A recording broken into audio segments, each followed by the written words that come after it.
Ready start. केंद्र सरकारचे महसुली उत्पन्न आणि योजनेतर महसुली खर्च ठरविताना 9व्या वित्त आयोगाने सन 1989-90 चे अर्थसंकल्पीय अंदाज आधारभूत ठरले, पण लाभांश आणि व्याज या मार्गांनी मिळणाऱ्या उत्पन्नाच्या बाबतीत उत्पन्नाचे आदर्श दर आधारभूत धरण्यात आले.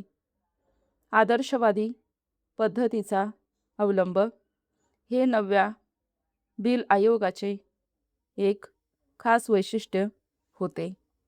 तत्पूर्वीच्या आयोगांशी तुलना करता 9व्या आयोगाच्या बाबतीत आढळणारी ही नाविन्यपूर्ण गोष्ट होय.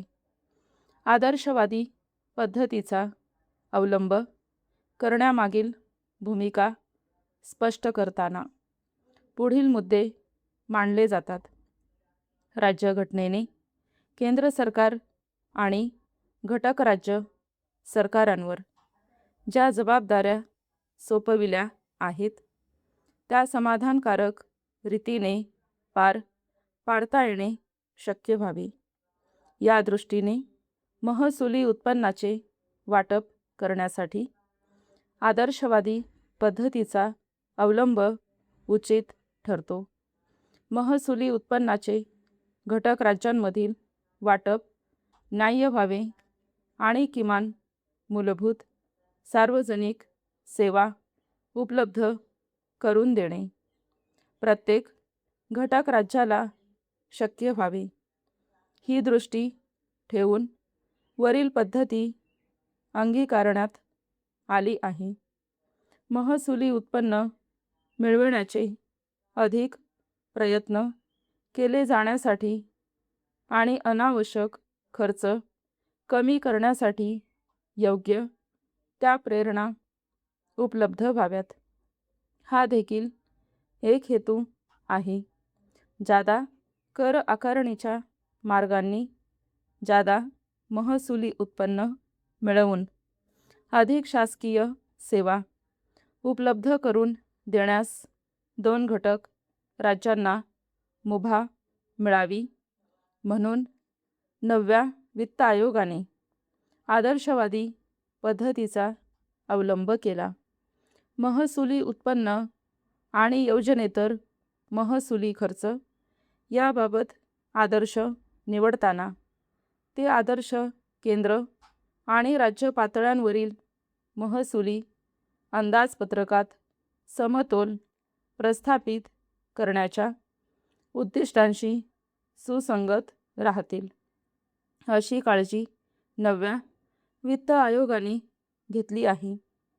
आतापर्यंतच्या वित्त आयोगांशी तुलना करता 9व्या वित्त आयोगाने अवलंबिलेल्या भूमिकेचे वेगळेपण आणखी एका बाबतीत दिसून येते.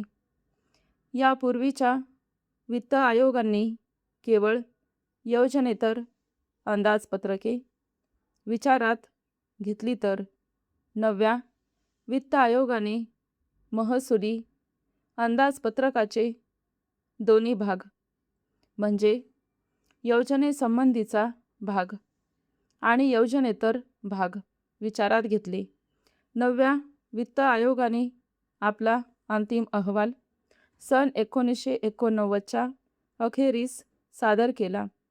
या अहवालात समाविष्ट करण्यात आलेल्या शिफारशी अशा की प्राप्ती करापासून मिळणाऱ्या महसुलाचे वाटप हे प्राप्ती करापासून मिळणाऱ्या निव्वळ उत्पन्नापैकी 85% हिस्सा घटक राज्यांना दिला जावा. हा हिस्सा पूर्वी इतकाच असला तरी घटक राज्यांमध्ये याचे वाटप करताना 9व्या आयोगाने थोडीशी वेगळी पद्धती सुचविली आहे. स्टॉप.